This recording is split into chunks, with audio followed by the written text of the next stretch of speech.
저희가 이제 구원의 확신에 대한 내용을 같이 생각해 보고 있습니다. 계속 여러분들에게 구원의 확신이 있어야 합니다. 그러나 그 구원의 확신이 어떻게 생길 수 있는 건가 하는 것에 대해서 이미 말씀은 드렸습니다. 그러나 우리가 성경을 통해서 더 정확하게 우리 스스로가 이제 인식하기 위해서 우리가 다시 성경을 보게 됩니다. 수많은 신학자들이 어떤 회심이 뭔지 구원의 확신이 뭔지 막 이렇게 여러 가지로 쓰지만 그러나 그런 신학자들의 내용을 통해서 우리가 우리의 신앙을 형성하는 게 아닙니다. 그것은 도움이 되는 것이지 결국은 성경을 통해서 자기 자신이 그것을 발견하는 것입니다. 그래서 여러분들에게 이 성경을 통해서 이제 이 구원의 확신이 무엇인지 제가 알려드리려고 하는 것입니다. 이것은 어떤 신학자의 내용보다도 훨씬 더 분명하고 확실한 것이기 때문에 성경을 기반으로 하면은 우리의 신앙이 흔들리지가 않습니다. 그러나 아무리 유명한 신학자라고 아무리 세계적인 신학자라고 해도 그 신학자에게 말하는 내용은 그렇게 중요하지가 않습니다. 그건 참고지 결국은 성경을 이해하는 것을 통해서 우리는 구원의 확신이 무엇인지 알게 되는 것입니다. 자, 우리는 구원의 확신을 오늘 같이 생각해 보려고 합니다. 신앙생활 한다는 것은 성경을 우리가 이제 아는 것인데요. 성경을 알게 되거나 또 이제 시간이 지나서 관심을 갖게 되거나 확신을 갖게 되는 것인데요. 근데 이 성경이라고 하는 것은 그냥 우리가 관심을 갖거나 알게 되고 그렇게 되질 않습니다. 하나님이 우리 마음속에 어떤 감화를 주시고 감동을 주셔야 합니다. 그래서 어떤 관심이 생겨야 합니다. 그것은 뭐냐? 우리가 의롭게 살려고 하는 마음 또는 거룩하게 살려고 하는 마음 뭐 그런 어떤 양심이 깨어지지 않으면은 성경은 사실은 별로 큰 관심이 없습니다. 성경의 굉장히 중요한 주제는 우리가 어떻게 의롭게 사느냐 거룩하게 사느냐에 대한 그런 문제이기 때문에 그런 방식으로 성경은 읽혀지게 됩니다. 그렇게 하다 보면 이제 우리가 의도하고 뜻하지 않은 여러 가지 그 진리들을 이제 서서히 깨닫게 되는데요. 여러분들이 그렇게 생각을 했으면 좋겠습니다. 근데 어떻게 사람이 그런 뭐 다 그냥 이 땅에서 편안하게 살고 조금 그냥 의로운 척하면서 양심을 따라서 살지만 또 위선되게도 살고 적당하게 도덕적으로 사는 이제 그러면서 그냥 먹고 마시는 거 그리고 뭐 그냥 돈 버는 거 뭐 이런 데만 관심 가지면 사실은 이제 성경이 읽혀지지가 않습니다. 성경을 읽으려면 하나님이 우리의 영혼을 각성시켜 주셔서 진리가 뭔가, 인간은 어떻게 살아야 되는가, 그런 근본적인 어떤 의문에 대한 그런 갈망이 영혼 속에서 생겨나야만 사실은 성경을 읽게 됩니다. 자, 이렇게 성경을 우리는 쭉 읽다 보면은 어느 순간에 우리 영혼 속에 이게 구원과 구원의 확신이라는 게 생겨나야 되는데요. 그 생겨나는 것은 성경을 이해하는 걸 통해서 생겨나게 됩니다. 그러니까 성경을 이해하는 것은 굉장히 중요한 것이다 할 수 있겠습니다. 많은 사람들이 이제 성경과 관련 없이 확신을 갖는 저는 수많은 사람들을 많이 봤습니다. 교회 다니면서. 그런 사람들의 구원은 의심스럽고 그들이 말하는 믿음이라고 하는 것은 성경에 기반한 게 아니라 목사나 친구나 뭐 다른 것에 기반해서 그냥 이렇게 신앙생활 하는 것이지 정말 개인적인 하나님을 만나고 말씀에 기반하고 확신 있는 그런 신앙이 아닙니다. 다 그런 사람들을 너무 많이 봤기 때문에 참 열심도 굉장히 많았던 사람들, 뭐 헌금도 많이 하고 뭐 성가대도 하고 이런 사람들도 많이 봤는데 알고 보고 얘기하고 하니까 이제 신앙이 없는 겁니다. 믿음도 없고 그런 사람들을 많이 봤기 때문에 우리가 그런 신앙이 되지 않기 위해서 우리가 성경을 공부하게 됩니다. 자, 이제 성경을 쭉 읽고 나서 결론이 오늘 5장 1절 2절 같은 결론이 나야 된다는 것입니다. 믿음으로 의롭다 하심을 얻는다는 게 뭔지 알고, 그 다음에 우리가 구원받았다, 내가. 그래서 내가 하나님과 화평하고 내가 은혜 안에 들어갔고 하나님의 영광을 바라고 즐거워하고 천국의 소망을 갖는 그런 상태의 영혼의 상태에 우리가 이르러야 되는데, 그런 마음의 상태, 내가 설교를 들을 때만이 아니라 집에 있을 때도, 산에 갈 때도, 일을 할 때도 마음속에 이 진리에 대한 확고한 확신이 내 마음속에 이렇게 생겨나야 되는데요. 자, 그러기 위해서는 이제 그런 과정이 필요하게 되고, 그런 과정들 전체를 아주 간단하게 가장 요약해서 말해준 게 이 로마서의 내용입니다. 그러므로 로마서는 하나의 이렇게 논리적 순서를 잘 얘기해서 어떤 사람이 확신을 무엇을 통해서 갖게 되느냐, 그리고 그 확신을 갖는 것을 어떻게 점검하고 어떻게 우리가 그 확신을 더 분명하게 할 수 있고 더 강하게 할 수 있느냐, 이게 이제 로마서의 8장까지의 내용입니다. 그래서 로마서 5장까지는 딱 한 단락이 끝납니다. 그래서 로마서 5장 1절에서 말한 것처럼 확신을 갖는 거예요. 어떤 사람이 난 구원받았습니다, 이런 확신을 갖게 되고, 로마서 8장은 그 확신이 아주 너무 강렬해지는 것입니다. 그건 뭐냐면 6장과 7장과 8장을 더 이렇게 우리가 이해하게 되면은 그 확신이 훨씬 더 강해진다. 이제 그것을 오늘 같이 살펴보려고 하는 것입니다. 그 안에서 지난 시간에 살펴본 것처럼 첫 번째로 로마서 5장 1절 2절에 그까지 우리가 확신에 갖기 위해서 우리가 이제 그러면 그 전의 진리를 이해를 해야 합니다. 우리가 이해를 하고 그걸 믿어야 합니다. 여기 보면 믿음으로 의롭다 하심을 얻게 되기 때문에요. 그래서 지난 시간에 우리가 믿음으로 우리는 의롭다함을 얻는다 그랬습니다. 의롭다함을 얻는다는 것은 우리가 이제 구원받는다, 똑같은 뜻입니다. 하나님은 의로우시기 때문에 우리가 구원을 받으려면 불의하면 받을 수가 없습니다. 이 세상은 누구랑 친하고 누구랑 가까우면 혜택도 받고 하지만 하나님은 그런 분이 아니시고 하나님은 의로우신 분이기 때문에 우리가 천국에 가려면은 우리도 의로워야 합니다. 그래서 구원이란 뜻과 의롭다라고 하는 뜻은 똑같습니다. 근데 성경은 우리가 믿음으로 의롭게 되는 것이지 행위로 의롭게 되지 않는다, 그걸 가르치고 있습니다. 그래서 믿음으로 구원받는 거지 행위로 구원받지 않는다는 것을 이제 왜 그래야 되느냐 설명하는 것입니다. 그게 로마서 1장 18절부터 나오는 내용입니다. 우리가 지난 시간에 왜 우리는 믿음으로 구원받습니까? 의롭지 않기 때문에. 우리가 우리의 행위와 우리의 마음으로 의롭다면, 우리가 거룩하다면 다 행위로 구원받아도 됩니다. 그러나 성경은 왜 우리가 믿음으로 모든 인류가 구원받아야 되냐면 아담의 타락으로 인해서 다 죄인이기 때문에, 여러분 안에 죄가 있기 때문에 이 죄를 가지고는 우리가 의롭다 하심을 얻을 수가 없습니다. 그러므로 이 구원이라고 하는 것이 우리의 마음과 우리의 행위로 오지 않고 하나님께서 구원이 왔다, 성경이 그것을 가르치는 것입니다. 그리고 하나님께서 오신 구원을 우리가 믿음으로 그것을 우리가 수용하게 되고 받게 된다라는 것입니다. 성경은 이 진리를 깨달음으로 구원받습니다. 그러므로 저나 여러분이 이 사실을 믿음으로 구원받아, 이 사실을 마음속에 확신하게 되는 때가 와야지 우리가 구원받는다는 것입니다. 그리고 이것을 확신할 때 성경에 의하면 그 사람은 구원받은 사람이라고 말할 수 있습니다. 그 확신할 때가 25절입니다.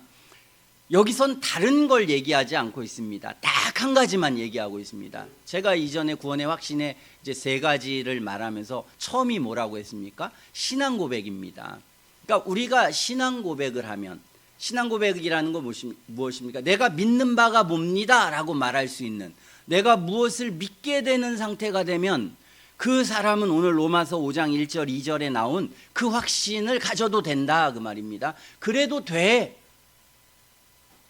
그러면 우리가 예수님을 믿게 되면 확신이 자동적으로 생기느냐?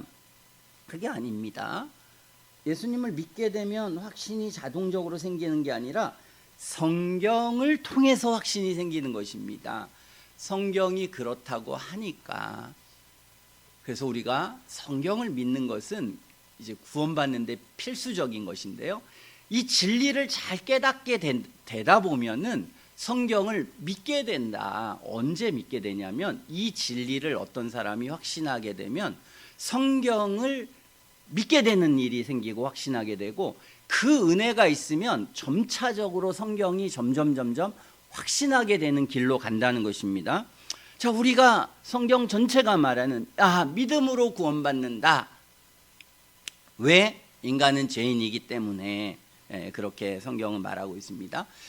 성경은 인간은 죄인이기 때문에 믿음으로 의에 이르고, 그 의라고 하는 거, 하나님의 의가 나타났다, 그렇게 성경은 설명하고 있습니다. 그러니까 하나님의 의라는 것, 하나님의 의라는 걸 성경은 설명하기를 하나님도 의롭고 우리도 의로울 수 있는 방법이 뭐냐 하는 것입니다. 그게 하나님의 의, 하나님이 우리의 구원을 위해서 마련해 주신 의, 우리가 그렇게 해석하면 딱 성경의 해석과 동일합니다. 하나님이 우리가 의로울 수 없어서 하나님 자신이 우리가 의로울 수 있는 방식을 마련해 주셨다. 그걸 우리가 하나님이 마련해 주신 의라는 것을 우리는 성경을 통해서 배우게 되는 것입니다. 그 하나님의 의라고 하는 것은 우리가 지난 시간에 로마서 3장 21절부터 쭉 같이 그 내용을 본 거죠. 3장 21절부터 보면 거기에 하나님의 의를 믿음으로 또 하나님의 의가 나타났고, 하나님 그리스도 안에 있는 하나님의 의는 구속으로 그렇게 설명하고 있습니다. 자, 그 하나님이 마련해 주신 의라는 게 뭐냐? 그것은 구속이라 또는 화목제물이라 그렇게 말하고 있습니다. 하나님의 우리를 위해서 마련해 주신 의라고 하는 것은 우리가 불의하기 때문에 이 불의한 사람은 죄에 대한 책임을 져야 합니다. 이 사람이 의롭기 위해서는, 다시 무죄한 상태가 되기 위해서 뭐 해야 됩니까? 내가 죄 지은 만큼 벌을 받으면 됩니다. 우리가 이 세상의 모든 양심은 똑같습니다. 왜? 하나님이 양심을 주셨기 때문에. 우리가 보면은 감옥에 어떤 사람을 가두지 않습니까? 5년을 가두든 10년을 가두든 그건 뭡니까? 그 사람이 이만큼 죄를 졌기 때문에 그 죄에 대한 형량을 다 달리해서 그 사람이 이 죄값을 치르면 뭐가 됩니까? 이제는 죄인에서 의인이 됩니다. 그러므로 어떤 사람이 의인이 되는 방식은 내가 지은 죄값을 치르는 것입니다. 그것이 우리의 양심도 다 그렇게 느끼기 때문에 하나님을 안 믿는 무슨 저런 불교인 판사, 또 유교인 판사들도 다 이런 제도를 전 세계가 다 가지고 있습니다. 그러므로 모든 인생들의 이 기본적인 우리의 양심의 법입니다. 죄는 뭐합니까? 처벌을 받으면 그러면 자유하게 된다. 우리가 그것이 모든 법칙입니다. 그것이 하나님의 법칙이라는 것입니다. 근데 문제는 우리가 처벌을 받지 않고 이 세상을 살아간다는 것이고, 사람은 자기가 이 세상에 죄를 수만큼 많이 해도 그 죄값을 내가 감당하고 치르기 위해서 아무런 노력도 하지 않는다는 것입니다. 이게 인간의 나쁜 것이고 악한 것입니다. 남에게 들키지만 않으면 내 은밀한 죄들을 다 숨기고 있고 그냥 그것을 덮어버리는 게 인간이라는 것입니다. 하나님은 그게 용납되지 않습니다. 그 죄값을 반드시 치르게 되는 것인데 그게 사망과 심판으로, 지옥의 형벌로 우리는 그 심판을 치르게 되는 것입니다. 그러므로 하나님께서는 우리의 구원을 위해서 하나님의 의를 마련해 주셨습니다. 우리가 치루어야 될 죄에 대한 대가, 그것은 수치스러움, 고난, 고통, 그리고 최종적인 것은 죽음입니다. 이 세상의 모든 죄값은 어떻게 치릅니까? 고통으로 치르지 않습니까? 죄를 하는데 감옥을 화려하게 만들어 놓고 감옥에서도 마음대로 이렇게 누가 하겠습니까? 죄가 많을수록 더 고통스럽게, 더 아프게 그렇게 만들지 않습니까? 그러므로 죄라고 하는 것은 형벌로, 고통으로 이것을 보상해야 되는 것입니다. 그래야 자유할 수 있습니다. 그래서 우리는 지옥이라고 하는 것이 자유스러운 것이 아니라 갖춘 것이고 고통이요 아픔이라고 하는 것을 알게 되는 것입니다. 그러므로 하나님께서 우리를 위해서 마련해 주신 의라고 하는 것은 주님이 우리의 죄값을 치르신다, 우리의 죄의 고통을 받으신다, 죄에 대한 수치와 아픔과 괴로움을 주님이 감당하신다, 그런 뜻입니다. 우리가 죄값을 치르지 않기 때문에, 우리 스스로 죄값을 치를 수 없기 때문에 하나님께서 우리를 구원하시기 위해서 죄값을 치르셨다라고 하는 것, 성경이 그것을 말하는 것입니다. 사실은 놀라운 것이고 잘 이해가 되지 않는 것이고 굉장히 큰 위대한 하나님의 성품을 보여주는 것입니다. 그러므로 사람이 이것을 믿기가 쉽지 않습니다. 그러나 이것을 우리가 믿게 될 때에, 이것에 대해 확신하게 될 때에 이것은 매우 인간이 이 세상에서 경험할 수 있는 가장 위대하고 놀라운 사실이 되는 것입니다. 자, 주님은 예수님을 그러한 제물로 삼으셨다. 화목제물로 우리의 죄값을 치르셔서 하나님과 우리 사이가 화목해서 우리가 의로운 자라고 여길 수 있도록 하셨다는 것입니다. 그러므로 그 화목제물로 예수님을 이 땅에 우리에게 보내주셨다. 그래서 예수님이 이 땅에 오셔서 십자가에 죽으신 것, 그리고 이 땅에서 사람들로 하여금 모욕을 당하시고 수치를 당하시고 고통을 당하신 이 모든 행위는 우리의 죄값을 치르시는 행위고, 예수님의 죽음과 죄값을 치르신 행위 안에서 우리가 그 죄값을 치르신 것 때문에 우리가 의롭게 된다는 것입니다. 그러나 주님이 죄값을 치르실 때 모든 사람의 죄값을 다 치르는 게 아니라 오로지 어떤 선택한 하나님의 백성만의 죄값을 치르셨습니다. 그리고 그 선택한 사람은 어떤 사람이 선택한 사람이냐? 그 사람은 예수님을 믿는 사람. 그래서 예수님이 우리의 죄값을 치르셨는데 주님을 믿는 사람의 죄값을 치르셨다라는 것입니다. 우리가 이것을 뭘 통해서 압니까? 성경을 통해서 아는 것입니다. 성경을 그래서 창세기부터 쭉 믿고, 그리고 우리가 전체적으로 성경을 다 읽다 보면은 영혼 속에 이 진리를 깨닫게 될 때 그 사람은 구원받게 됩니다. 그래서 하나님이 구원받은 사람은 바로 이 진리를 깨닫도록 하시고 이 진리를 마음속에 확신하게 될 때에 그 사람은 구원받고 세례받고 하나님의 사람이 되고, 하나님이 사람이 되는 순간 이 세상에서 도저히 믿지 않는 사람은 볼 수 없는 하나님이 큰 은혜의 세계를 여셔서, 그래서 하나님의 세계를 경험하게 되는 그런 아주 큰 놀라운 은혜의 역사로 그를 들어가게 한다. 그것이 로마서 5장 1절 2절이 우리에게 가르치는 바인 것입니다. 자, 그래서 우리가 이 사실을 이제 믿게 되는 것입니다. 자, 이 사실을 믿는 것, 그리고 믿는 일들은 우리가 평생을 걸쳐서 아니면 교회에 오는 시점부터 여러 가지를 통해서 우리가 이런 확신에 도달하게 되고, 목사들은 다 이 확신에 여러분들이 하게 하기 위한 그런 목적 하에서 이 일을 하게 됩니다. 목사의 모든 목적은 그것입니다. 모든 목적은 진리를 통해서 바로 예수 그리스도께서 왜 우리의 구원자이신지, 왜 이러한 십자가에 죽으신 게 우리의 구원이신지를 깨닫는 것이 목회의 50%입니다. 목회의 50% 이상이 이것이고,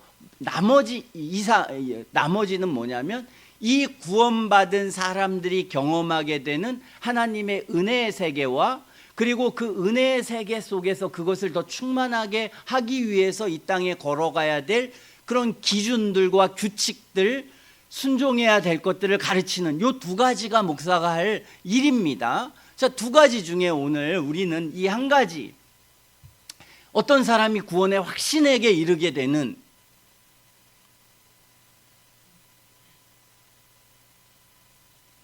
제 입장에서는 굉장히 심각한 거지만 예수님의 입장에서는 이 땅에 오셔서 너무 심각한 거지만 듣는 사람은 심각하게 생각하지 않았습니다.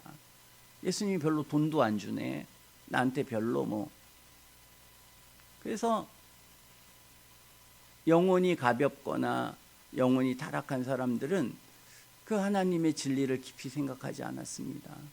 누구만이 진리와 참됨과 의로움에 대해서 관심을 가진 사람들이 주님 앞에 나아오게 되고 죄를 깨닫고 하나님의 거룩한 은혜를 경험하게 된 것입니다. 모든 그리스도인들은 위대한 사람이고 놀라운 사람이어야 되고, 그리고 이 세상의 어떤 철학자와 사상가와 비교할 수 없는 그런 숭고한 사람들이고 그런 사람들입니다. 그리스도인들은 우리가 그리스도인에 대한 어떤 가치, 의미, 그리고 그런 것들이 너무 퇴색된 시대에 살아가고 정말 아무나 다 그리스도인이 다 되고 막 집사 되고 장로 되 이런 시대에 살아가고 있기 때문에 우리는 그리스도인이 된다는 게 무엇인지 모르는 지금 시대에 살고 있습니다. 그러나 진정한 그리스도인들은 위대하고 고상하고 그리고 진리를 알고 이 세상의 어떤 철학자와 과학자와 세상의 현인과는 비교할 수 없는 사람들이 그리스도인이라고 하는 것이, 그게 바른 정의입니다. 사실은.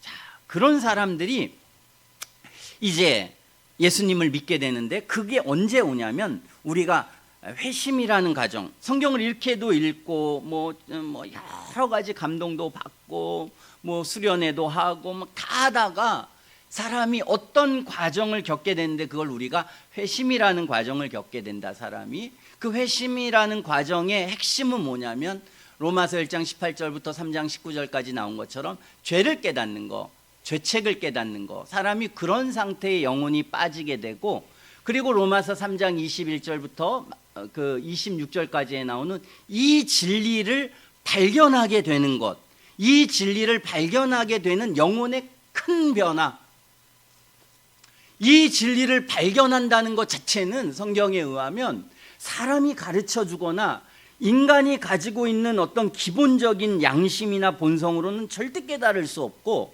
하나님의 영이 그 영혼 속에 역사하실 때만 이 진리를 깨닫고 믿게 된다는 것입니다. 성경의 모든 하나님의 사람들은 이 진리를 깨닫게 되는 그 과정이 있었습니다. 그 변화가 있었습니다. 그게 회심입니다. 그 회심의 내용이 뭔가를 로마서 1장 18절부터 3장 26절까지를 설명하고 있습니다. 자, 이것을 설명하고 나서, 그리고 나서 이제 구약의 모든 백성들도 다 동일한 방식으로 구원받았다라고 하는 것을 사도는 이제 설명해 가지고 하나의 큰 얘기하고 싶은 큰 내용을 말했습니다. 야, 우리가 회심하는 게 뭐야? 그리고 예수 믿는다는 게 뭘 의미해? 라고 하는 우리의 정신으로, 왜냐하면 인간에겐 정신이 중요하니까요. 인간에게 뭔가 구원받는다. 그래서 믿음이라는 걸 말하지 않습니까? 믿음은, 믿는다는 것은 그냥 하나님의 영혼의 체험을 받았어, 뭐 어떤 갑자기 뭔가를 경험했어, 이런 게 아니지 않습니까? 내 영혼으로 생각해서 무언가를 믿는 것 아니겠습니까? 그러므로 어떤 우리의 생각의 변화, 어떤 생각으로 포착하고 이성으로 무언가를 포착하는 겁니다. 그 무언가를 포착하는 게 정확하다, 불분명하다, 명확하다는 것입니다. 그러므로 구원의 확신이라는 건 명확하다. 여러분이 명확하지 않으면 구원받지 못할 가능성이 매우 높다. 종교개혁자들은 그냥 구원받지 못할 가능성이 아주 높다고 보았습니다.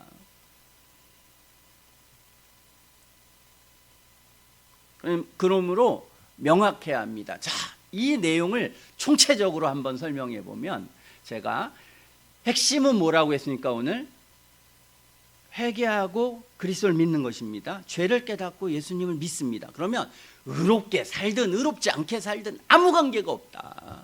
죄를 아무리 지어도 아무 관계가 없다. 영혼 속에 이것만 있으면, 그러면 그 사람은 그 순간 구원을 받고, 그 사람은 그 이후의 삶이 어떻게 살든 간에, 과거가 어떻게 됐든 간에 아무 관계가 없다. 이게 성경이 정확하게 말하는 것입니다. 그러므로 로마서 5장 1절 2절에 여기에 이것을 딱 둔 이유가, 진리에 대한 이해, 믿음을 딱 정의를 여기까지 한 것입니다. 믿음의 정의는 여기서 완전히 다 끝납니다.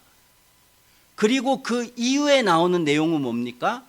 그 믿음을 통한 그 믿음의 역사와 함께 이루어지는 우리의 보이지 않는 하나님의 역사를 저 멀리서 하나님께서 펼쳐서 보여주는 겁니다. 그건 뭐냐면, 우리가 구원받은 이후에 우리가 경험할 모든 세계, 구원의 시작됨, 그거를 이제 로마서 5장 6장부터 7장 8장까지는 보여주는 것입니다. 그러나 우리가 구원을 확신한다는 것은 그 영혼의 세계, 그리고 우리가 경험하는 모든 세계를 통해 구원의 확신을 하는 게 아니다. 그것은 구원의 확신을 강화시키는 거다. 구원의 확신이 생기는 건 그게 아니라, 내가 이 회심이라는 것을 경험해서 그리스도를 정말 믿게 되는 순간 우리는 구원을 갖게 되는 것입니다. 그러므로 구원의 확신을 갖게 되는 가장 중요한 첫 번째 내용이 무엇입니까? 신앙 고백을 말하는 것입니다. 여러분들이 수많은 청교도 책을 읽든 모든 책을 읽든 간에 여러분들의 회심에 대해서 훨씬 더 그런 책을 1000권이든 10,000권이든 그것보다 더 여러분들이 오늘 이 성경을 읽는 것은 훨씬 더 선명하고 분명하게 이것을 이해하는 것입니다. 그러므로 이 성경을 읽으면서 들으면서 되게 이게 정말 귀하게 잘 알고 들어야 된다, 이렇게 여러분이 생각해야 합니다. 자, 그랬을 때에 이런 믿음에 우리가 이르기 위해서, 그러면 정말 이런 진리를 이루기 위해서 필수적으로 우리가 성경 전체에 알아야 되는 어떤 진리가 있습니다.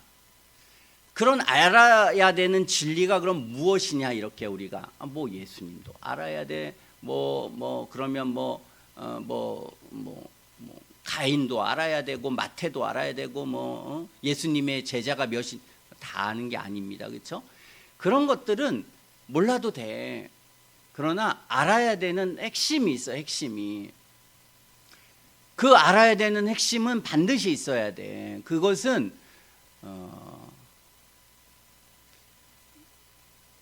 제가 만약에 여러분들에게 그걸 뽑으라, 성경에서, 그러면 저는 이제 마태복음 하나를 뽑겠습니다. 여러분에게 신앙에 있어서 제일 좋은 거는, 절대적으로 사람이 좀 읽을 때 믿음에 굉장히 좋은 건 뭐냐면, 창세기를 읽고 마태복음을 읽고 요한복음을 읽으면 성경에서 그래도 가장 우리가 믿어야 될 핵심적이고 은혜로 가게 하는 가장 중요한 진리를 여기에 담고 있어.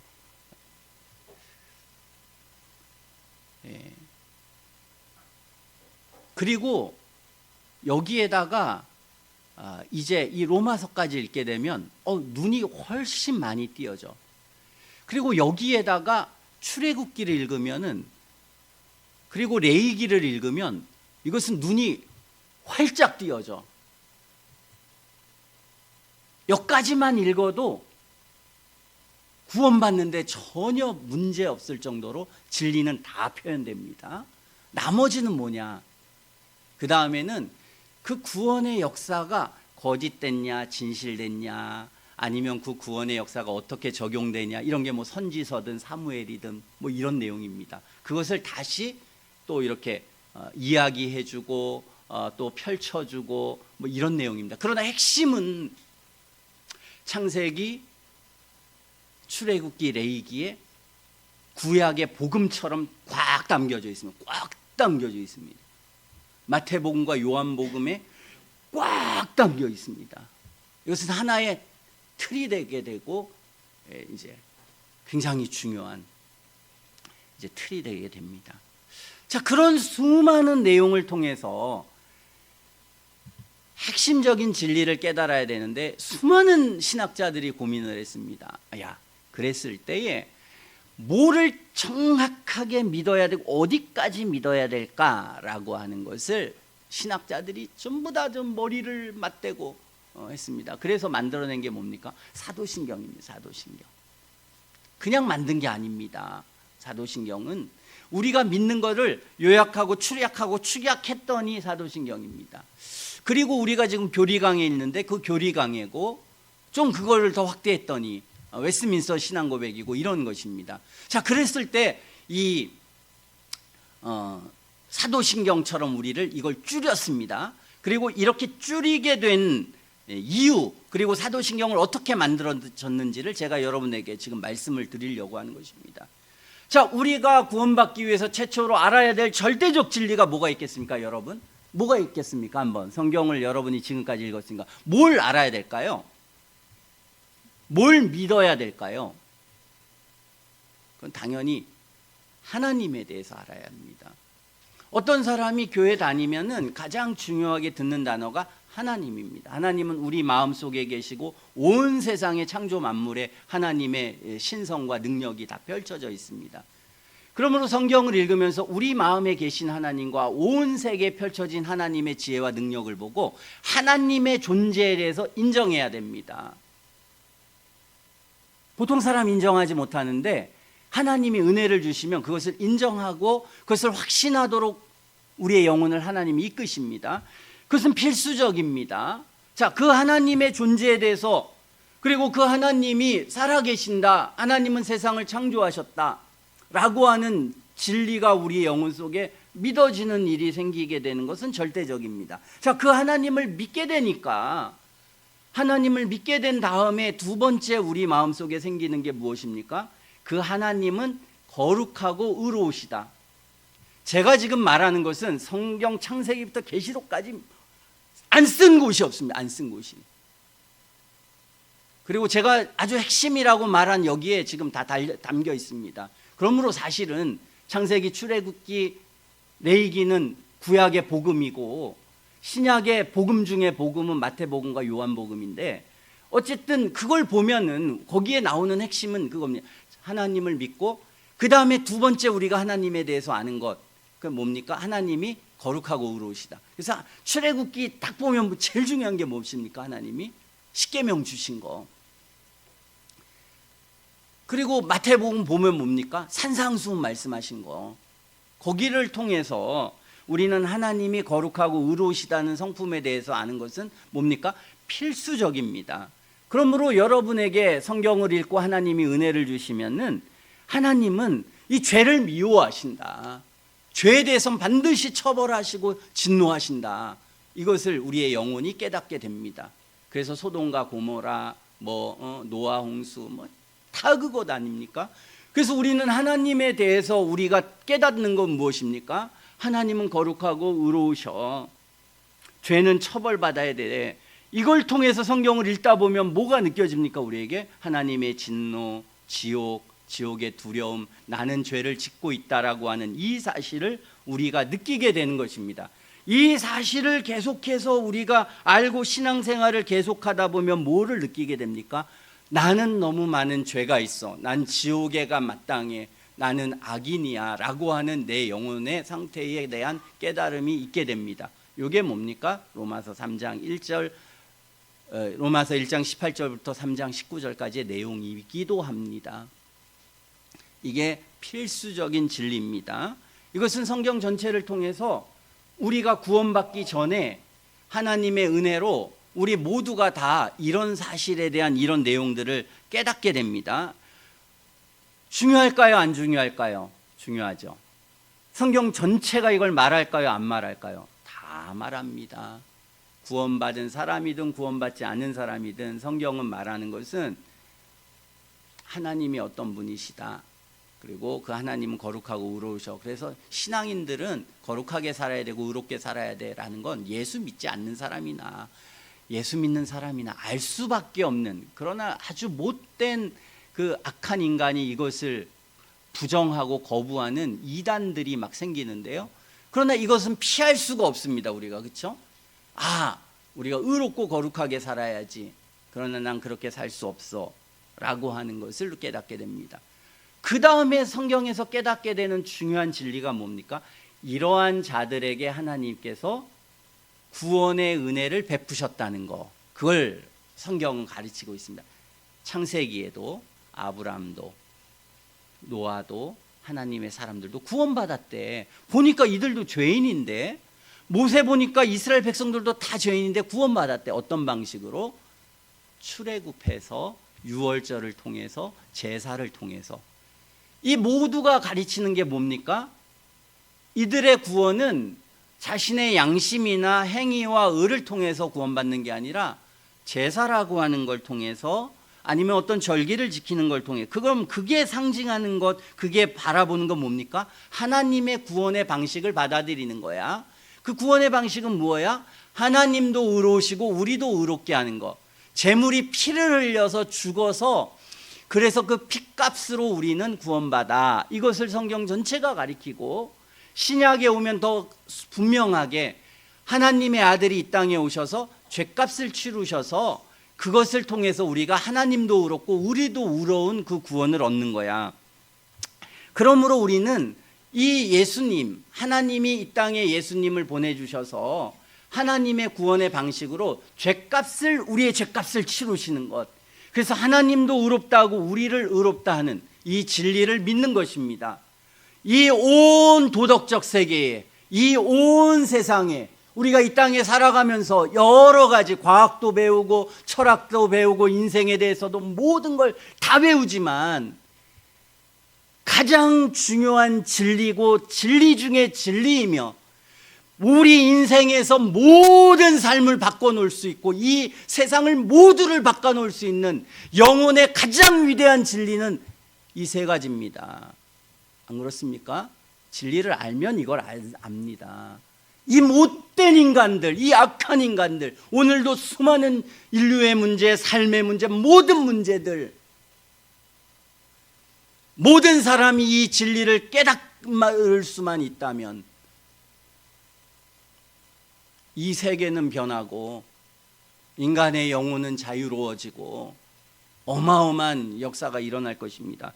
이것을 우리가 포착하는 것입니다. 어떤 사람이 이 진리가 얼마나 위대하고 놀랍고 큰 진리인지를. 그러니까 제가 목사 된 것 아니겠습니까? 전 철학에 관심이 많아서 고등학교 때 한 100권의 철학책을 읽었습니다. 고등학교 졸업할 때까지, 대학교 1학년 거의 갈 때까지. 저는 불교 경전도 한 번 읽고 원불교 몇 가지 그런 책도 읽었습니다. 그런데 어떻게 내가 목사가 됐느냐? 이 진리를 깨닫게 되었기 때문에. 이 진리를 깨닫게 되는 것입니다. 그래서 인간들 다 봤더니 거기에 평화가 없고 유토피아가 없고 인간의 죄악과 악은 참으로 어떻게 할 수 없는 인간의 어둠을 보고, 그 유일한 해결책은 바로 인간이 인간다워지는 것은 바로 이 과정, 이 진리를 포착하고 깨닫는 걸 통해서 인간은 인간이 되고 참된 하나님의 은혜의 세계가 오게 되는 것입니다. 우리가 이것을 이제 이해하게 되는 것입니다. 처음에는 이 진리가 놀라웠다가, 그리고 점차적으로 이것이 진리라고 하는 것을 하나님이 더 알게 하시고 더 알게 하셔서 이것을 우리 마음이 확신하게 되는 것입니다. 예수님께서 이 땅에 오셔서 화목제물이 되셔서 하나님도 의롭게 하시고 우리를 의롭게 하셨다라고 하는 이 사실을 우리가 믿는 것입니다. 이 사실을, 우리가 화목제물을 믿는 것이 성경 전체에 나와 있고, 또 이 사실 중에 굉장히 중요한 사실을 또 믿는 또 믿음의 핵심이 있습니다. 뭡니까? 이 구원을 주신 예수님이 누구시다? 성경에 의하면 하나님의 독생자다. 마태복음 보면 금방 나와 있는, 예수님이 평범한 분이 아니라고 하는 것. 그의 지혜, 그의 능력, 그의 하시는 모든 일은 평범하지 않다. 성부와 성자와 성령의 이름으로 세례를 준다. 성부 하나님과 성자 예수님을 동격으로 보는 하나님은 그런 분이라고 하는 것을 우리가 생각하게 됩니다. 그것 때문에 큰 신뢰가 우리 마음속에 있어야 되는 것입니다. 하나님이 우리의 구원을 위해서, 이 창조주 하나님이 내가 너에게 관심 있어, 내가 너희 구원할 거야 라고 하는 것만이 아니라, 하나님이 합당하게, 하나님도 의로우시면서 우리도 의로우시는 정의로운 하나님이, 정의로운 하나님의 구원의 방식을 우리에게 허락하셨다는 것입니다. 그래서 예수님을 이 땅에 보내셨는데 그 예수님은 보통 사람이 아니야. 마리아에게 나셨어. 남자도 알지 못하는 자연세계 모든 것들을 깨뜨리고, 하나님이 그렇게, 왜? 죄가 없으셔야 우리의 죄값을 치를 수 있는 그런 흠없는 제물이 될 수 있기 때문에, 하나님은 죄 없는 인간의 몸으로 오시기 위해서 죄 있는 인간의 교합에 의해서 오시지 않고, 성령께서 우리 영혼 속에 아담의 최초의 죄 없는 상태, 그리고 그것보다 더 완전한 하나님의 몸으로서 죄에 대한 유혹을 받지 않고 죄값을 완전히 치르실 수 있는 분으로 하나님이 이 땅에 보내셨습니다. 왜? 우리의 죄값을 지르시는 하나님도 의로우시면서 우리도 의로운 그런 완전한 자격을 베푸신 분이 되기 위해서. 이것을 완전히 이해해야 합니다. 왜? 성경이, 로마서 3장이 그걸 말하기 때문에. 로마서 3장 26절을 깨닫지 못해도 구원받을 수 있을지 모르겠습니다. 그런다 그건 사람의 얘기입니다. 하나님은 우리에게 요구하십니다. 로마서 5장 1절 2절에 어떤 사람이 이런 확신에 이르기 위해서는, 길게도 말씀하시지 않았습니다. 로마서 3장 21절부터 26절까지 우리의 믿음의 내용과 대상에 대해서 짤막하게, 물론 성경은 그 하나님에 대해서 여러 설명하지만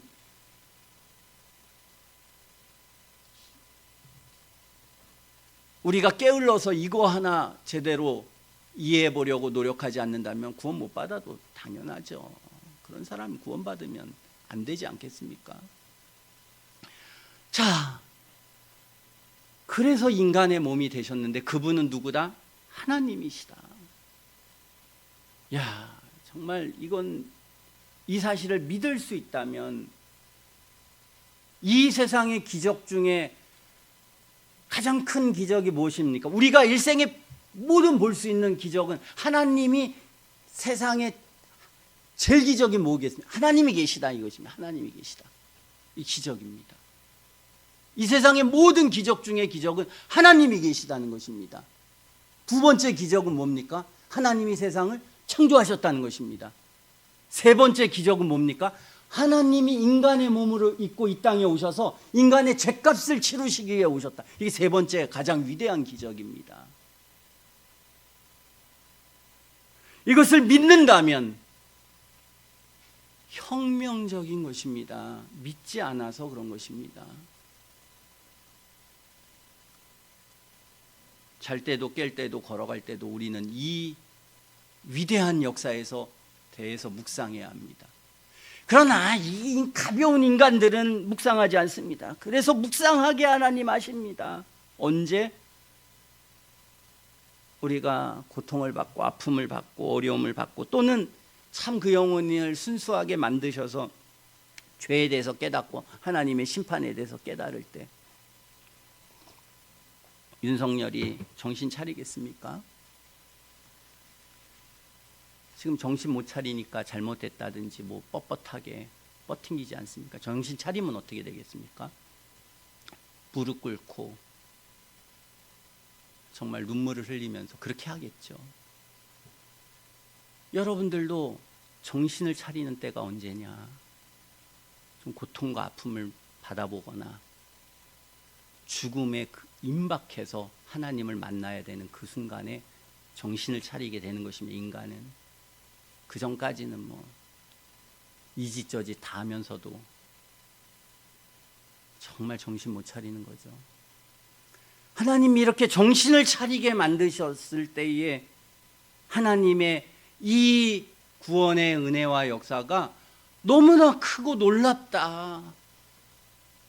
우리가 이것을 믿는 게 핵심입니다. 왜 그러면 하나님이 이 땅에 오셔야만 됐는가? 성경에 의하면 그 하나님은 하나님의 죽음은 우리 인간의 죄를 감당하기 위해서는 동물이 감당해서도 안 되고 그 누구가 감당해서도 안 되고, 이 죄값은 공평하기 위해서는 인간이 감당해야 돼서 인간으로 오셨고, 그러나 한 사람의 인간이 죽고 고통을 받는 게 이 인류 모든 사람의 죄값을 치를 수는 없기 때문에 한 사람의 죄값은 한 사람만이 치를 수가 있습니다. 그러므로 하나님은 모든 인생과 비견할 수 없는 그런 고귀한 하나님께서 육신을 입으셨습니다. 수많은 돼지가 잡아 죽이는 게 여러분 한 사람 죽는 거랑은 비교가 되지 않습니다. 하나님이 우리를 위해서 죽으신 사건과 고난받으신 사건은 하나님 편에서 볼 때 의로움을 생각할 때는 비교도 되지 않습니다. 어떻게 보면 하나님이 그만한 고통을 당하지 않고 정말 나 아파, 너무 괴로워, 너무 근심돼, 이 정도만 가져도 인간의 모든 죄값을 치르기에 남을 정도라고 얼마든지 생각할 수가 있습니다. 그렇지 않습니까? 돼지들 100마리 죽이는 것과 인간의 팔 하나 떨어지는 것, 뭐가 같이 있습니까? 비교가 되겠습니까? 근데 하나님께서 고난당하시고 고통당하시고 십자가에 죽기까지 하셨다. 수치와 고난과 고통을 다 감당하셨다. 그것이 인간의 모든 죄값을 치르고도 남음이 있는 것입니다. 그러므로 하나님이 의로우시고 인간이 의롭게 되기 위해서 하나님은 인간의 몸을 입으셔서 죄값을 치르는 조건이 되고 또 모든 인류의 죄값을 치르는 값어치가 되기 위해서 하나님이 인간의 몸을 입으셨다는 것을 우리는 믿게 되는 것입니다. 이게 믿음의 핵심 안에 들어가 있습니다. 그래서 예수님은 참 하나님이고 참 인간이 되셨다. 예수님은 이 두 개의 본성을 지니신 분이 되었다. 그래서 예수님이 이 땅에 와서 행하신 것을 보면 예수님은 언제는 하나님이라고 말하고 언제는 연약해서 인간의 죄성 가운데서 고뇌하고 고통하는 게 함께 나와 있습니다. 우리로 하여금 그걸 믿게 하기 위해서 예수님은 정말 하나님이야. 그러나 참 인간이 되셨어. 그래서 그의 고통은 하나님의 고통이고 인생의 고통이라고 하는 것을, 하나님이 고통받으시고 인간이 고통받아서 우리 모두의 인생의 고통을 충분히 보상하고 갚으셨어. 그게 하나님이 우리를 향한 사랑이고 뜻이요, 이 놀라운 기적이야. 그래서 그 주님이 그렇게 우리의 죄값을 감당하셨기 때문에 뭐 하셨습니까? 부활하셨습니다. 그 부활은 예수님이 하나님이라는 것, 죄값이 치루어졌다는 것을 우리에게 공포하는 것입니다. 왜? 죄값은 사망이니까. 사망에서 부활했지 않습니까? 그러므로 모든 인류가 예수님의 부활과 승천을 보고 깨닫는 것입니다. 예수님은 하나님이 보내신 독생자요 참 하나님이다. 그리고 인류의 모든 인류가 부활할 수 있는 것, 죽음을 극복할 수 있는 것, 죄값을 극복할 수 있는 건 저 십자가에 죽으신 예수님을 통해서 이 진리를 모든 세상이 다 알 수 있도록, 뭐 예수님 죽으셨다 부활한 거 모르는 교회 다니는 사람이 어디 있습니까? 알 수밖에 없도록 주님이 이것을 하셨습니다. 이게 구원에 있어서 필수적인 우리가 알아야 될 진리입니다. 그리고 이 예수님을 우리가 뭐 해서? 믿음으로 구원받는다는 것. 믿음으로 구원받는다는 것까지 우리가 아는 것은 구원의 핵심에 속해 있습니다. 그런데 보통 인생들은 이 예수님을 믿을 수가 없어. 죄를 참되게 깨달을 수가 없어. 내가 내 자신을 변화시킬 수가 없어. 이걸 하시는 분이 누굽니까? 성령 하나님입니다. 그래서 성령을 믿사오며 그렇게 하지 않습니까? 우리의 본성으로는 이것이 불가능해서 하나님이 은혜를 주셔서 우리의 영혼을 변화시키셔서 이 진리를 깨닫게 하시고 이 진리를 알게 하시고 믿게 하시는 하나님의 은혜가 있어. 제가 지금 말했던 이 내용이 뭡니까? 성경 전체에서 우리에게 이 지식과 이 확신을 주기 위해서 성경 전체가 쓰여졌습니다. 그래서 여러분이 성경을 쭉 읽다가 뭘 발견하기 위해서? 이 진리를 발견하기 위해서. 여러분 성경만 있으면 됩니다. 근데 왜 목사가 있습니까? 왜 하나님이 목사와 교사를 주시고 교회를 주셨습니까? 여러분들 스스로가 성경을 통해서 이 진리에 다다를 수 없기 때문에 이 구원의 은혜를 경험한 사람이, 복음이 뭔지를 아는 사람이 그것을 여러분에게 설명하게 되면 여러분 스스로가 성경을 읽을 때에 뭘 봐야 되는가, 뭘 믿어야 되는가를 알게 하기 위해서, 그래서 목사가 있는 것이고 사도가 있는 것입니다. 그래서 목사는 그걸 여러분들에게 하게 만들기 위해서 언제는 죄도 깨닫게 하고, 언제는 하나님을 얘기하고, 언제는 하나님의 의로우심과 거룩하심을 말하고, 인생이 어떻게 여러 가지 얘기를 하지만 여러 가지 모든 하나님의 역사를 통해서, 또 여러분이 성경 읽는 걸 통해서, 모두 삶을 통해서 하나님은 여러분들이 이 진리를 포착하기를 원하십니다. 이 진리를 포착한 결과는 뭐냐? 나는 진리를 알았다. 나는 구원받는다. 나는 과거, 현재, 미래에 죄가 있지만 나는 천국에 간다 라고 하는 확신이 영혼 속에 생겨나게 되는 것입니다. 그 확신이 여러분 가운데 생겨나는 것, 이게 제가 여러분에게 목적하는 바입니다. 여러분들이 지금 제가 말했던 이 필수적인 믿음의 요소를 마음으로 믿으면 구원받았습니다. 이건 제 말이 아닙니다. 성경이 그렇게 평가하고 있습니다. 성경이 오늘 5장 1절에 그러므로 우리가 믿음으로 의롭다 하심을 얻을 것이다? 아닙니다. 얻었은즉 끝났다. 네가 앞으로 어떻게 살아봐서가 아니다. 아무 관계가 없어. 네가 어떤 죄를 졌나? 관계없어. 그러므로 회심한다는 것, 어떤 사람이 구원받으면 성경이 뭐라고 합니까? 하늘에서 천사들이 잔치가 일어난다고 하지 않습니까? 위대한 사실이다. 어떤 사람이 이렇게 믿기만 할 수 있다면, 이 확신만 여러분에게 정말 생길 수 있다면, 여러분이 제가 아무리 이렇게 설명해도 여기 안에는 그걸 확신하는 사람도 있고 아닌 사람도 있고 긴가민가한 사람도 있는 것 아니겠습니까?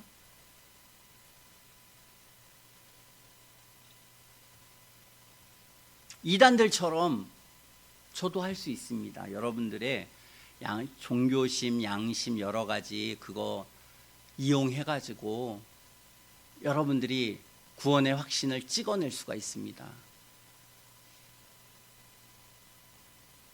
근데 사람이 찍어낸 것이지 하나님 주신 게 아니기 때문에, 그래서 찍어내려고 하는 게 아니라 저는 여러분들이 정말 믿도록 노력하는 것입니다. 확신을 억지로 주려고 하는 게 아니라 확신이 생기기 위해서는 뭐가 필요하니까? 진리에 대한 깨달음과 믿음이 필요하니까. 근데 이단들은 뭐 합니까? 진리는 대충 설교해 놓고 잘 안 믿어지는데 어떻게 합니까? 야, 너 믿습니다 말해. 고백하느라고 하는 거야. 이건 믿어야 돼. 안 믿으면 너 지옥 간다니까. 그러니까 그 압박을 받아가지고 구원은 받고 싶으니까 내가 왜 그런지는 잘 모르겠어. 그러나 그렇다고 해. 그러니까 나는 믿습니다.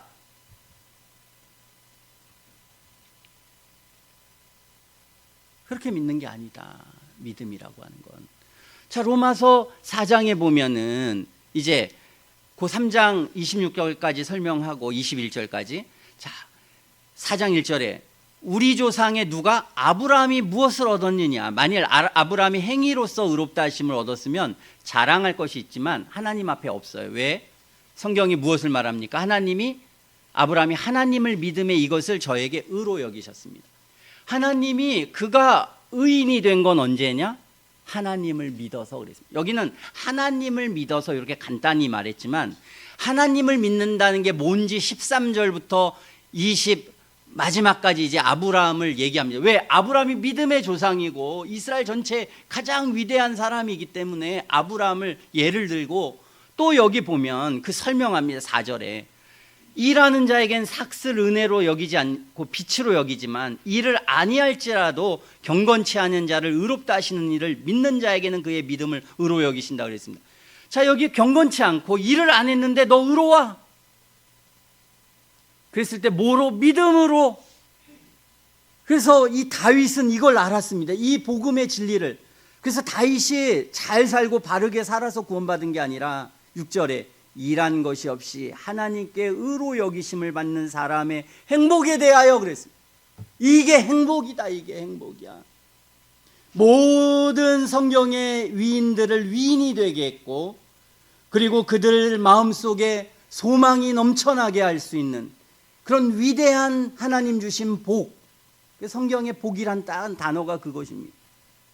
불법을 사하심을 받고 그 죄를 가리우심을 받는 자는 복이 있다 그랬습니다. 불법을 용서받고 그 죄를 가리우신, 그래서 8절에 그 죄를 인정치 아니하실 하나님은 사람은 복이 있도다. 죄가 있는데 죄를 인정하지 않습니다. 죄를 사하심을 받습니다. 의로 여기심을 받습니다. 이게 다윗의 신앙이었다. 13절에 아브라함이나 그 후손에게 세상의 후사가 되리라고. 네가 아브라함에게 자손이 되는 거, 이게 뭐냐? 거기 보면 이 약속은 언약, 성경에 이 약속이 많습니다. 그것은 뭡니까? 율법을 행해서가 아니라, 율법으로 말미암은 것이 아니라 뭐로? 오직 믿음의 의로. 그러니까 구약 성경 전체가 뭘 쓴 것입니까? 이 믿음의 의에 대해서. 율법이 많은 것 같습니다. 구약 성경에. 근데 그 율법 안에는 율법을 통해 하나님의 거룩한 의로우심을 나타내고 또 뭐를 같이 얘기합니까? 하나님의 용서의 방법. 하나님도 의로우시고 예수 믿는 자도 의롭게 하는 그 메시아에 대해서, 구원의 방식에 대해서 성경이 말했다는 것입니다. 그래서 모든 사람들은 뭐로 우리가 구원을 받는다? 믿음으로 구원받는다. 21절에 이제 쭉 그 믿음의 이제 성격을 말합니다. 그 믿음의 성격과 내용을 간단히 요약합니다. 아까 아브라함의 말할 때는 뭡니까? 그냥 하나님을 믿는다 그렇게 말했잖아요. 근데 그 하나님을 믿는다는 게 뭔지 21절에 약속한 것을 믿는 겁니다. 하나님을 믿는다는 것은 하나님이 약속한 걸 믿는 거다. 그러면서 또 뭐를 믿었습니까? 능히 이루실 거다. 주님이 나의 구원을 이루실 거야. 그 다음에 나의 후손이 천하 만민이 이 세상에 편만하고 그를 통해서 메시아가 올 것을 그는 믿었습니다. 그것을 확신했습니다. 그는 이삭이 이 땅에 태어나지 수 없는 태가 닫힌 상태에 사라가 있었습니다. 도저히 애가 날 수가 없었습니다. 그게 앞에 설명한 겁니다. 그런데 하나님은 이를 통해서 후사를 주셨습니다. 그럼 이 후사 이삭은 누가 준 겁니까? 하나님이 주권적으로 주신 것입니다. 그의 생육을 통해서 온 게 아닙니다. 그래서 하나님이 창세기 12장에 약속한 것이 나중에 21장에 이삭이 태어남으로 이루어진 것입니다. 아브라함은 뭘 믿었다? 이 12장에 나타나는 천하 만민이 자신을 인하여 복을 받을 것이라는 확신. 그래서 자기에게는 도저히 자식이 날 수 없지만 이 사라에게 태가 난다는 것을 확신하는 것. 그래서 그를 통해서 천하 만민이 복을 얻는다는 것, 그 메시아를 주신다는 걸 뭐 했다? 확신했다. 그러므로 믿음의 대상은 하나님의 약속이고 그 약속은 메시아고, 그리고 그것을 믿음이라는 건 뭐 하는 거다?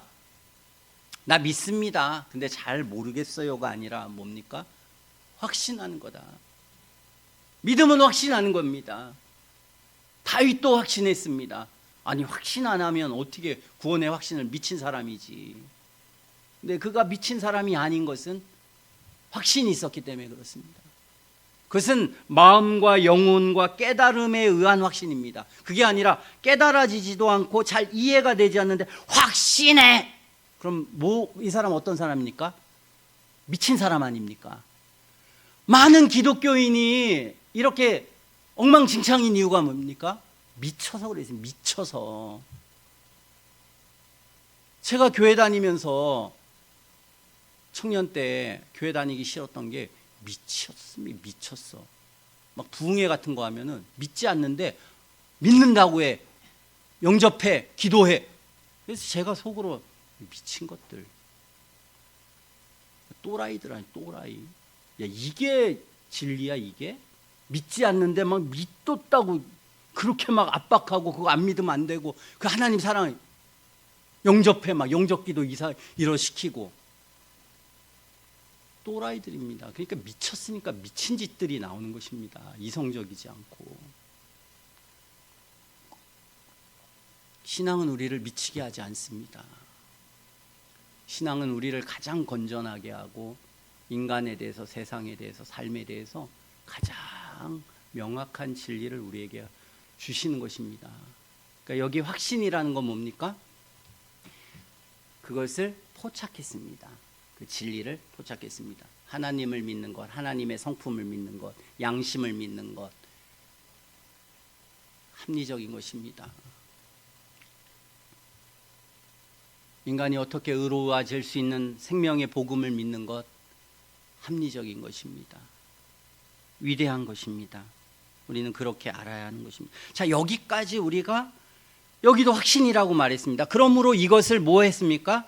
이것을 저에게 뭐로 여기셨습니까? 의로 여기셨습니다. 자, 이것을 의로 여기셨다. 23절 저에게 의로 여기셨다 기록한 것은 아브라함만 위한 게 아니다 그랬습니다. 그러면서 24절에 의로 여기심을 받을 누구도 우리도 위함이니 그랬습니다. 아브라함도 믿음으로 구원받고 우리도 믿음으로 구원받고 믿음으로 구원받는다는 것은 의로 여기심을 받는다 그랬습니다. 여기 너무 좋은 단어, 내가 의인이 된다는 게 아니라 너무 확실하게 알기 위해서 의로 여기심을 받는 거야. 너는 죄악이 있어, 죄인이야. 아브라함은 믿은 후에도 죄를 졌고 다윗도 믿은 후에 죄를 졌어. 그런데 의로 여기심을 얻는 거야 그냥. 그리고 그 믿음에 대해서, 믿음의 내용에 대해서 너무 복잡하니까 정말 어떤 사람이 진리를 잘 믿다가 최종적으로 요 진리를 믿으면 이 사람이 정말 구원받은 사람이라고 하는 게 너무 인간이 지혜롭지 않고 악하고 막 믿음을 왜곡하고 하니까 바보라도 알 수 있게 이 믿음에 이르도록 어떤 사람이 좀 하나님의 성품에 대해서 굉장히 많이 이해하는 사람도 있고 조금 이해하는 사람도 있습니다. 스테반 찬욱은 막 하나님의 성품과 하나님의 그 사역과 이런 거에 대해서 책을 막 이따막 했었습니다. 그렇게 못 이해해도 돼. 그냥 하나님 믿으면 돼. 죄인이라는 걸 알면 되고 그리고 그리스도에게 우리가 믿어 이 모든 걸 통해서 그러나 여기까지 이르면 돼. 여기까지. 요거는 그냥 믿을 수가 없어. 이 전체를 기반으로 해서 여기까지 믿을 수 없고 또는 이 사람이 진짜 믿는지 안 믿는지에 대한 핵심이야. 여기 핵심. 그 핵심이 뭡니까? 거기에 그래서 딱 얘기해 줬습니다. 사도 바울은 24절에 의로 여기심을 받을 우리도 위함이니 곧 뭡니까? 예수 우리 주를 죽은 자 가운데서 살리신 이를 믿는 자라 그랬습니다. 그래서 예수님을 믿고 그분은 우리 주라는 걸 믿고 예수님이 죽었다는 걸 믿고 다시 살아나셨다는 걸 믿는 거다. 그래서 사람이 믿을 수가 없다는 것입니다. 예수님이 우리 주라는 것 그리고 예수님이 죽은 자 가운데서 다시 살아난 것. 그래서 신학자들도 목회자들도 이거 안 믿은 사람이 많습니다. 사실은 잘 안 믿어지는데 그래서 아예 그냥 그걸 공표한 사람도 있고 신학을 철학으로 만들고 이런 수많은 사람들이 있습니다. 그러나 여기에 그러지 않고 이걸 진짜 믿으면, 그러면서 그 의미를 설명했습니다. 예수님이 죽었다가 살아나신 의미가 뭐냐. 25절에 예수님은 우리의 범죄함을 위해서 내어줬다.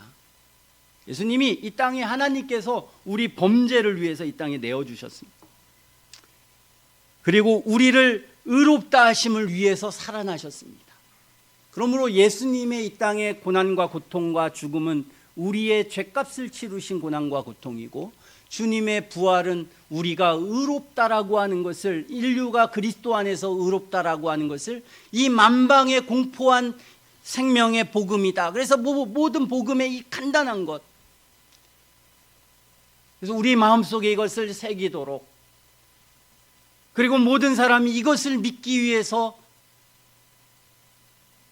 성경을 읽고 이 진리를 확신하도록. 자, 저는 여러분에게 24절, 25절만 사형리가 하는 것처럼 여러분에게 설명할 수 있습니다. 그리고는 여러분이 믿어야 합니다. 눈 감고 오늘 여러분 이거 믿습니까? 믿는 사람들 한 사람씩 일어나기 바랍니다. 이렇게 할 수 있습니다. 믿기에 간절히 원하는 사람 오늘 이 앞에 한번 나오십시오. 이렇게 할 수 있습니다.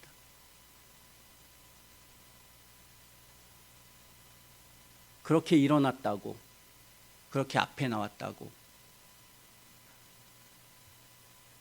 믿는 게 아닙니다. 그렇게 믿었으면 좋겠습니다. 제가 이렇게 설명한 것은 이것을 믿게 하기 위한 거지, 여러분이 믿지 않게 하기 위한 게 아니겠습니까? 최종적으로 그러나 우리의 마음속에 이것을 믿는다면 그 사람은 구원받은 사람이다. 신앙은 이 신앙 고백으로 구원받는다. 그러므로 우리가 이 진리를 깨닫고 알기 위해서 힘써야 합니다. 자, 이 진리를 깨달으면 우리는 어떻게 되느냐? 로마서 5장 1절 2절을 왜 4장 끝나자마자 이 얘기를 두었겠습니까? 우리의 구원을 확신하는 것은 우리의 삶의 경험도 체험도 우리가 기독교 자손으로 태어났든 아니면 어떻게 살았든 이런 문제가 아니다. 이 진리를 믿는 거다. 이것을 말하기 위해서 이걸 얘기했던 것입니다.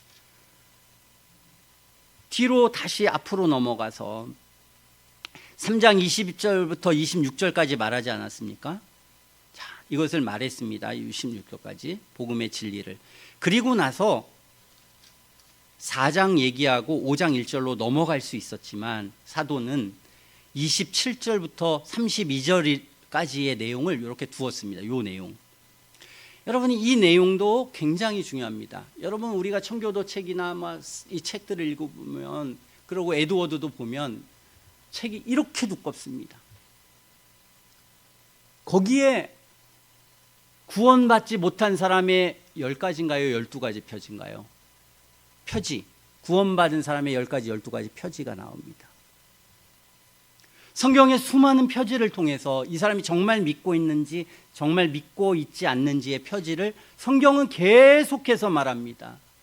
그 계속해서 말한 것을 하나 살핍니다. 그러면 어떤 현상이 일어나냐면, 그러면 그 표지에 다다르지 못하게 되면 구원의 확신이 없어지고, 그 표지에 다다르면 구원의 확신이 있게 됩니다. 그리고 그 표지를 쓴 사람에 따라서 다 다릅니다. 그 표지를 쓴 사람들 조셉 얼라인, 무슨 수많은 사람들이 있습니다. 그런데 성경을 통해서 우리가 이걸 오늘 보는 것입니다. 자, 이 모든 거 다 필요 없어. 이 모든 건 도움은 줄 수 있어. 그러나 우리가 어떤 사람이 세례 받을게요, 내가 확신해요, 난 하나님의 백성이에요 라고 할 때에 목회자가 또는 우리가 점검해야 될 점검의 요소가 있어. 점검의 요소. 너무 복잡하게 점검하지 말자. 간단히 점검하자. 그게 27절부터 31절의 내용입니다. 이걸 통해서 점검합니다. 자, 이걸 통해서 점검하면 어떤 거냐? 사도 바울이 말했습니다. 제가 말한 게 아닙니다. 사도 바울이 그냥 구원받은 사람으로 인정해. 사도는 그런 사기꾼들과 다릅니다. 진실한 사람이고 확실한 사람입니다. 구원 못 받을 사람에 받았다고 하든지 받을 사람한테 이럴 사람이 아닙니다. 그러므로 성경에 나타난 여러 표지가 있는데 오늘 27절부터 나오는 31절의 이 표지가 진실성이 있다면 그 사람은 무조건 로마서 5장 1절 2절까지 확실하게 구원받은 사람이 말해도 돼. 그리고 우리도 그렇게 여겨도 돼. 그리고 어떤 사람이 27절부터 31절까지가 진실하다면 그러면 그 사람은 분명히 로마서 6장이나 8장을 읽을 때 감당할 수 있어. 근데 그걸 감당할 때 미약할 수도 있고 충만할 수도 있어. 근데 내가 로마서 6장에 나온 거나 8장에 나온 걸로 미약한 것과 충만한 것으로 내가 확신을 얻으려면 확신이 생겨나? 아니, 생겨나지 않을 수도 있어. 그러니까 어디를 바라봐? 확신은? 로마서 3장 27절부터 32절까지를 바라봐. 이게 있으면 우리 5장 1절 2절부터 확신을 가져. 그리고 6장과 8장은 뭐야? 내가 약해질 수도 있고 부족해질 수도 있고 이것 때문에 근심할 수 있지만 내가 근원적인 하나님이 주신 확신은 여기에 서 있어. 그리고 그 나머지는 세밀하게 우리 자신을 점검하게 되는 거야 라는 것을 우리가 잘 알아야겠습니다. 저나 여러분들이 모두가 다 성경 열심히 읽고 열심히 기도하고 그래서 성경은 위대하고 복된 책이고 성경을 통해서 하나님을 알고 이 땅의 구원자이신 예수 그리스도를 알고 그것을 내가 이 하나님의 구원의 방식과 위대함을 내가 믿게 되는 건데 이것을 믿게 되는 믿음의 상태까지 도달하기 위한 하나님은 이 세상이 도대체 알 수 없는 이 세상에서 발견할 수 없는 가장 위대한 철학과 가장 위대한 사상과 가장 위대한 인간에게 주어진 가장 고귀한 것들을 우리에게 충만하게 가져다 줘. 그 충만하게 가져다 주는 게 무엇입니까? 율법입니다. 그리고 그 율법은 우리를 어느 정도는 세상 보기에는 의롭다 할 수 있지만 진실한 의로움을 줄 수가 없고 그 율법에서 복음으로 나아갈 때 이 세상에서 알 수 없는 위대한 하나님이 주신 위대한 진리를 우리가 발견하는 거야 라고 하는 것을 저나 여러분들이 그렇게 신앙생활하고 내가 그리스도인 된다는 것은 위대한 진리를 발견하는 거고 내가 구원받는 거고 죄 용서받는 거고 단순히 천국 가는 것만이 아니라 내가 이 세상을 살아갈 때도 이 세상의 모든 인생의 문제와 삶의 문제를 명확하고 분명하게 해결해 가는 것. 그래서 내 마음속에 모든 의심, 근심, 인생에 대한 삶에 대한 불안감, 불안함, 이해되지 않음, 답답함들이 하나님께서 해소해 주는 것. 그러므로 이 땅의 철학과 사상에는 허영이 있고 무지가 있고 알지 못하는 어려움이 있고 어두움이 있고 불안감이 있고 변화가 있지만 은혜 안에 있는 사람들은 모든 걸 알기 때문에 많은 걸 알기 때문에 안정감이 있고 확신이 있고 강함이 있고 죄와 사단의 공격과 어떤 세상의 어려움과 공격에도 굴하지 않고 떳떳하고 확신 있게 삶을 살아갈 수 있는 그 원동력이 이 진리를 깨닫는 데 있다라고 하는 것. 우리는 그것이 하나님의 진리라고 하는 것을 알고 여러분들이 이 믿음으로 구원받는 구원의 확신 있는 그런 하나님의 사람이 꼭 되었으면 꼭 돼야 하겠습니다. 그래서 아직 세례 안 받은 사람들이 있는데요. 여러분 세례식을 좀 하고 성찬할 때 이 믿음이 있어야 주지 않습니까? 믿음이 있어서 세례 받지 않는 사람들은 되게 근심하면서 난 세례 못 받은 교인이야. 이게 얼마나 슬픈 일인지 생각하고 마음으로 기쁘게 세례 받을 수 있는 구원의 확신 갖는 우리 모두가 되었으면 좋겠습니다. 기도하겠습니다.